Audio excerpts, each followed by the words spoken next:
sombras de la historia suelen ser mucho más largas, densas y oscuras de lo que nos atrevemos a imaginar en nuestras peores y más profundas pesadillas. A finales de la década de 1940, el mundo se encontraba en un estado de fragilidad absoluta, un equilibrio precario entre la reconstrucción de las cenizas y la aniquilación total inminente que prometía la nueva era atómica.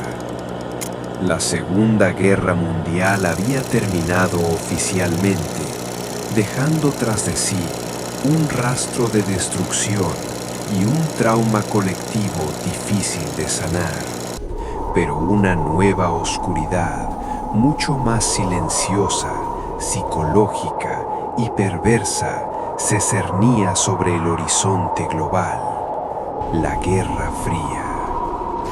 Esta no era simplemente una disputa por territorios fronterizos, recursos naturales o ideologías políticas enfrentadas. Era una competencia despiadada, casi religiosa, por la supremacía absoluta sobre la propia condición humana y sus límites biológicos más extremos.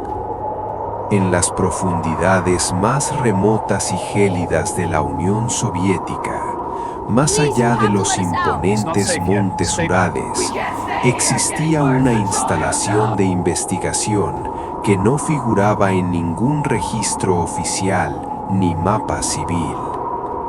Allí, un grupo de científicos cuya ética y brújula moral habían sido devoradas por la ambición nacionalista y el frío rigor científico, decidió jugar a ser Dios con la arquitectura mental de sus propios semejantes. El sueño, esa necesidad biológica ancestral que nos mantiene cuerdos y nos conecta con nuestra esencia humana, fue declarado oficialmente un enemigo del progreso del Estado soviético. Los líderes militares veían el descanso nocturno como una debilidad innecesaria. Un tercio de la vida de un soldado o un trabajador desperdiciado en el vacío inútil de la inconsciencia. Imaginaban un mundo donde la producción, el entrenamiento y la guerra nunca se detuvieran, donde el sol nunca se pusiera para el avance del régimen. Para hacer realidad esta visión aterradora, los investigadores se dirigieron a los terribles gulags siberianos, esos cementerios de hombres vivos donde la esperanza suele morir mucho antes que el cuerpo físico. Seleccionaron a 5 hombres, prisioneros políticos que habían sido despojados de sus nombres y convertidos en simples números de serie. Se les hizo una promesa que en su desesperación más profunda sabían que no podían rechazar. 30 días. Solo 30 días sin cerrar los ojos. Manténganse despiertos bajo el efecto de nuestro gas estimulante y volverán a sus hogares como ciudadanos libres, con sus registros limpios de cualquier traición y sus familias esperándolos con los brazos abiertos. Sin embargo, lo que aquellos hombres no podían siquiera sospechar era que el gas Nikolayev, una mezcla química volátil e incolora, abriría una puerta en los rincones más oscuros de sus mentes que nunca debería haber sido tocada por la mano del hombre. La cámara de pruebas era un mausoleo de cristal reforzado y acero oxidado, un espacio diseñado para la observación total y constante, pero carente de cualquier rastro de compasión o humanidad. No había camas, ni mantas, ni siquiera un rincón oscuro donde un hombre pudiera cerrar los ojos, aunque fuera por un segundo, para escapar de la cruda realidad.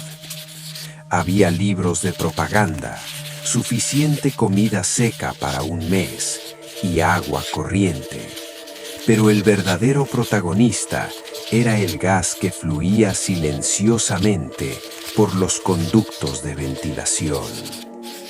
Durante los primeros 5 días, el ambiente dentro de la cámara era sorprendentemente optimista, casi eufórico.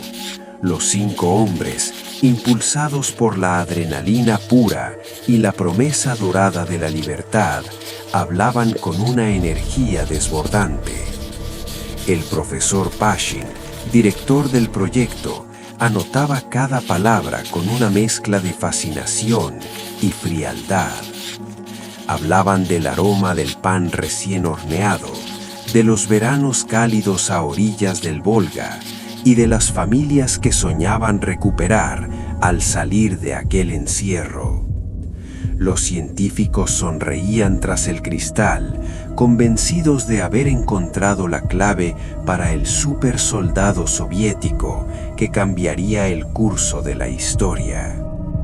Pero al llegar al 6.º día, la química del gas comenzó a alterar las sinapsis de sus cerebros de una manera imprevista y catastrófica.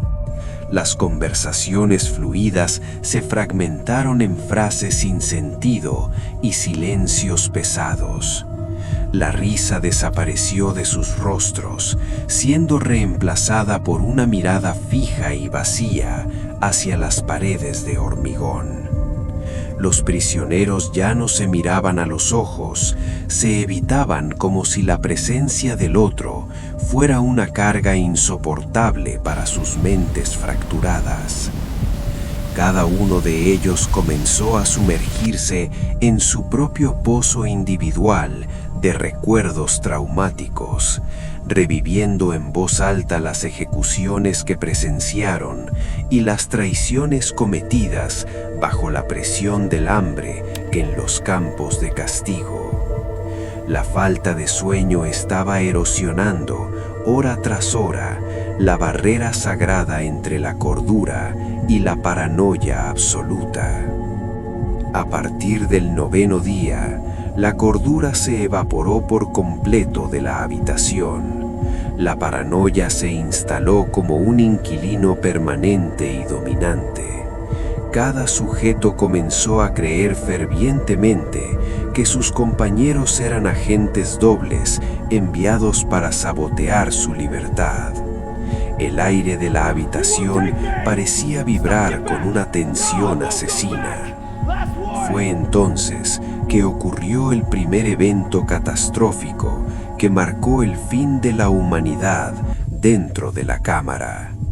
Uno de los sujetos comenzó a correr por la habitación, gritando durante 3 horas consecutivas hasta que sus cuerdas vocales se desgarraron físicamente por el esfuerzo inhumano. Lo más aterrador de este episodio no fue el grito en sí, sino la indiferencia gélida de los otros 4. Continuaron con sus susurros demenciales a los micrófonos, ignorando por completo al hombre que acababa de quedar mudo a pocos centímetros de ellos. Habían perdido, de manera irreversible, la capacidad de sentir empatía. Se estaban convirtiendo en algo que la biología tradicional no podía explicar.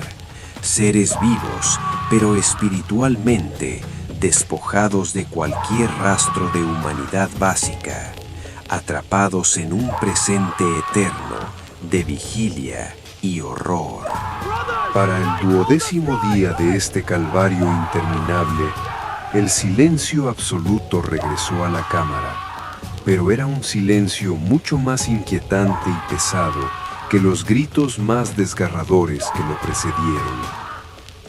Los sujetos, actuando de una manera sistemática, casi ritual y aterradoramente coordinada, comenzaron a realizar una tarea incomprensible que dejó a los investigadores paralizados tras el cristal.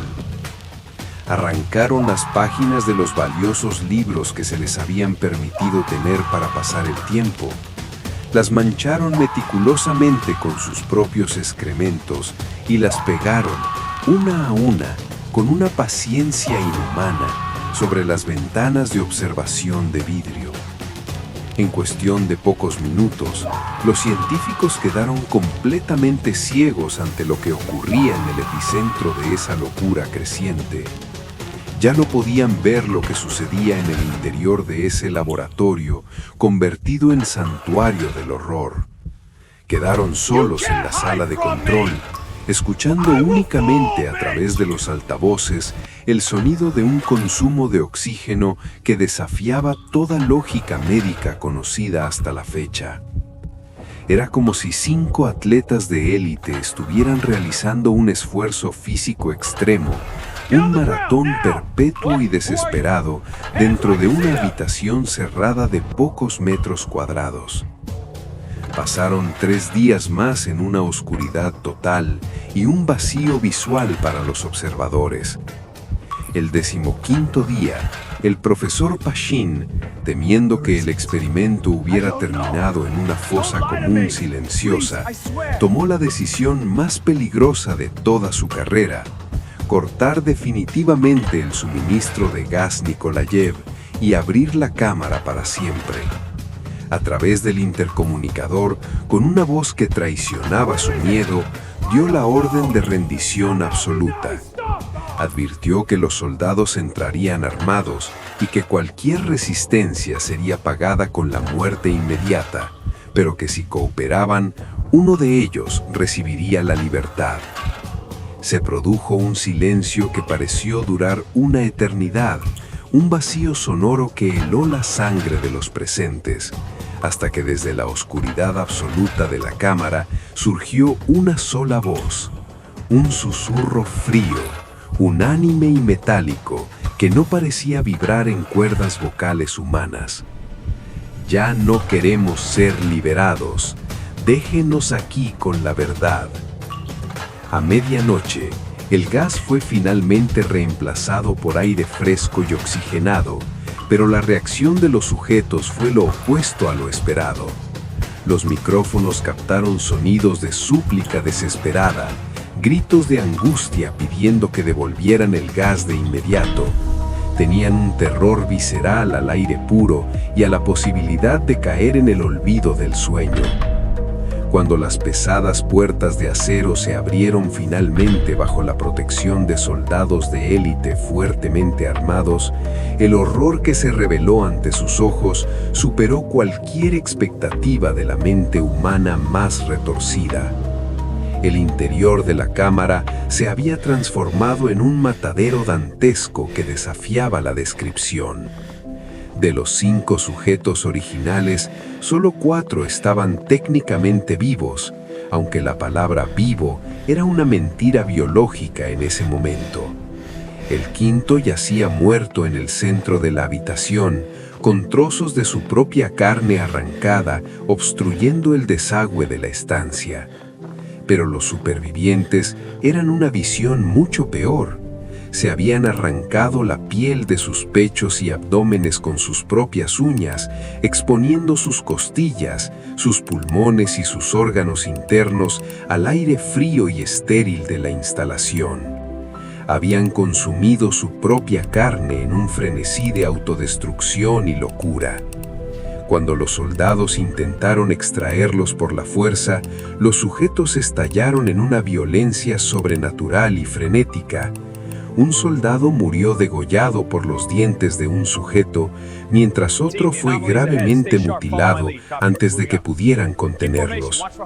No luchaban por escapar de su prisión, luchaban con uñas y dientes por quedarse en la oscuridad perpetua de la vigilia.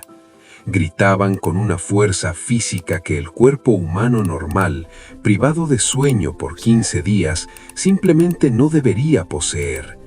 Eran como máquinas de carne impulsadas por una voluntad maligna y ancestral. Los supervivientes fueron llevados a una instalación médica de emergencia, pero la pesadilla continuó con la misma intensidad en el quirófano. Un sujeto luchó contra 6 enfermeros corpulentos, rompiendo sus propios huesos y desgarrando sus músculos por el simple esfuerzo de resistirse a la sedación que intentaban administrarle. Cuando finalmente el cirujano comenzó a trabajar en sus órganos expuestos sin ningún tipo de anestesia, el hombre no gritó de dolor, se rió con una risa húmeda, profunda y constante, que paralizó el corazón de todos los médicos presentes. Los investigadores comprendieron con horror que esos hombres ya no sentían el dolor como una advertencia, sino que el dolor era el fuel que los mantenía anclados a la realidad de la vigilia. Sus cerebros habían sido reconfigurados por el gas experimental y el trauma absoluto de 15 días sin descanso. El último superviviente, antes de ser finalmente ejecutado por un investigador jefe que ya no podía soportar la presión psicológica de su propia creación, reveló la verdad final que el régimen soviético intentó enterrar bajo capas de hormigón y silencio. Miró directamente a los ojos del profesor Pashin, con una mirada fija que parecía atravesar el tiempo y el espacio, y susurró con una voz que parecía emanar de las profundidades mismas de la tierra: «Ya no lo eres tan ciego ante tu propia sombra. Nosotros no somos extraños que vinieron de afuera. Somos ustedes.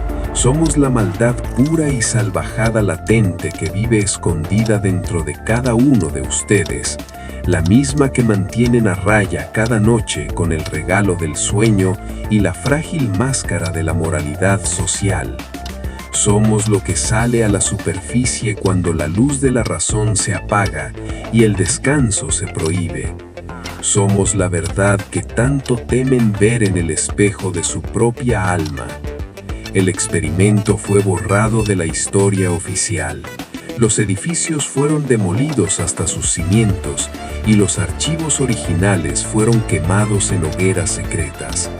Pero la pregunta fundamental permanece flotando en el aire de la historia como un eco eterno.